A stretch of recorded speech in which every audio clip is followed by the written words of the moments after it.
Hey everyone, it's Michelle, and I have something on my heart to share with you about vulnerability versus rawness.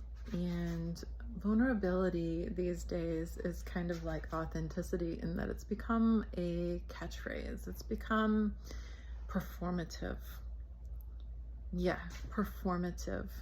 It's become a show of some sorts because we feel like we should be authentic and real, and at the same time that vulnerability is practiced a lot. I've done it. I almost did it for this. I almost shared a professional photograph for this post about rawness versus vulnerability. But here I am, no filter, no makeup, my kitten running around like crazy, my dog probably panting in front of us. Because truly at the end of the day, what we all long for, deep in our core, we all long to be loved and accepted exactly as we are. And how can we be loved and accepted exactly as we are if we're not willing to show how we are, if we're not willing to be who we are? And it seems like, well, Michelle, but I'm real all the time. But I ask you, how often do you feel like you're able to put your heart, your emotion, your thoughts on the table for someone to look at, potentially examine, potentially reject? And I want to pause here and say, not all people are worthy of this information. Not all people have proven themselves in a way to be safe with your personal information, frankly. So discernment is key. Like, you have to be discerning about who you share your raw, natural self with. Or you could just say, fuck it. I don't care. Like me, don't like me, and share it with whomever, right? Just knowing that some people aren't going to resonate, and some people might even use that shit against you. Bad on them, not on you. But I have coached so many people about finding new partners, and so often they hold their cards to their chest. They don't share how they feel. They don't share what they think. They don't share their fears. They don't share their desires.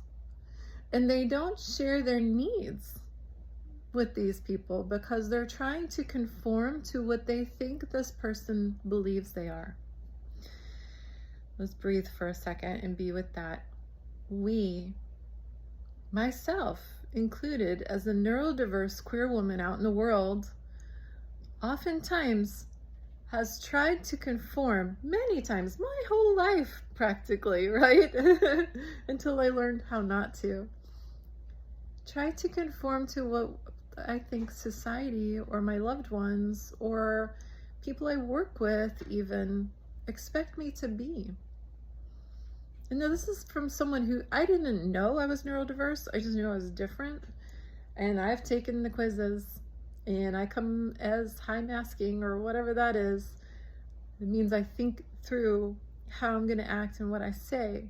But I recognize within myself this, I used to play myself down.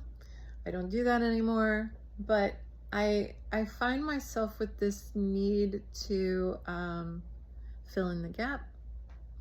I find myself sometimes trying to fit the mold, whatever that is. But y'all, you know, I'm 52 years old, and I've been through a lot in the last year. Hey, kidding. And, you know, I'm just so tired and over all of that. And I'm just ready to fucking be who I am. And I'm sorry if you don't like my cursing, because I'm on a curse roll today, baby. And be who I am. Like me, don't like the F word, don't follow me. Don't like crazy hair, don't follow me. I don't care. I don't care. Because not caring about what other people think about me gives me more strength to care how I show up for myself and in the world on my mission with being a source of loving support for other people. With my mission of being a peaceful force in this world. So I can't care what people think about me because it binds me and it binds you. We are here to experience the fullest natural expression of ourselves. That doesn't mean acting out our ass. It means deciphering who we are amidst all these external shoulds and pressures and stories of what society and family and friends even have told us. Exes have told us stories about ourselves too. Yeah, don't let that stuff sink in. So being with who am I really? Is any of this true? What is true? What do I own? What do I want to embrace? What would I like to shift? And what, all of it, the good, the bad, the ugly, the messy, the greatness. What if I just loved all of it unabashedly? What if I just held space for that little girl in me that longs for approval and connection? What if I just held space for the person that has a disorganized attachment styles? Don't read it too much. Like, it's okay to know, but don't absorb all of it all the time. And is it okay for me to just be me? Or how much pressure do I have to put on myself to be who I think I should be, versus breathing, being who I am? So I'm coming to you raw from a vulnerable place, a truly vulnerable place, not to prove a point, but just to be fucking real. It's time we all were. I was talking with my daughter over text the other day, and she was telling me about a Norwegian woman that she was learning from, and this Norwegian woman talks about going to the sauna, how it's like a thing there. I think she was Norwegian, maybe Finnish, whatever. She goes to the sauna regularly, like almost every day, and she goes there with the same people, her family, all the time.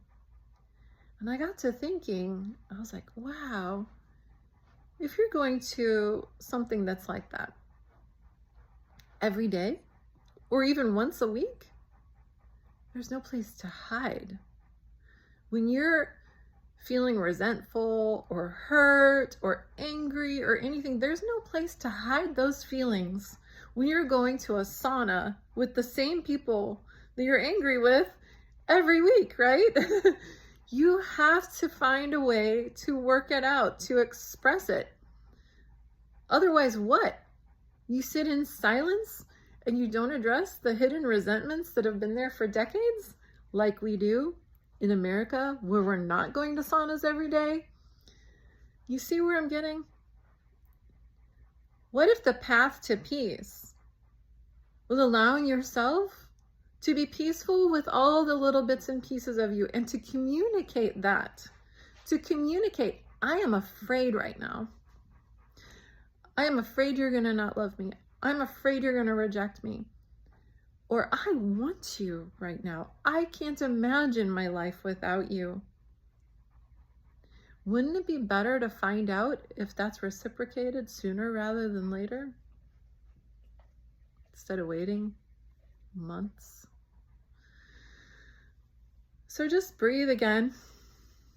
Be with this. Imagine yourself in a sauna with these people. What if you had to go to a sauna with your family every day? how would you work through that? What would you communicate? What would you let go of? What would you accept in them? Flip side of the coin, we want to love and be accepted exactly as we are. But oftentimes we want people to change in order to love and accept them as they are too. And again, this doesn't mean they can act out their ass. This is no space for harmful behaviors. If someone is harming someone else, that's got to stop one way or the other.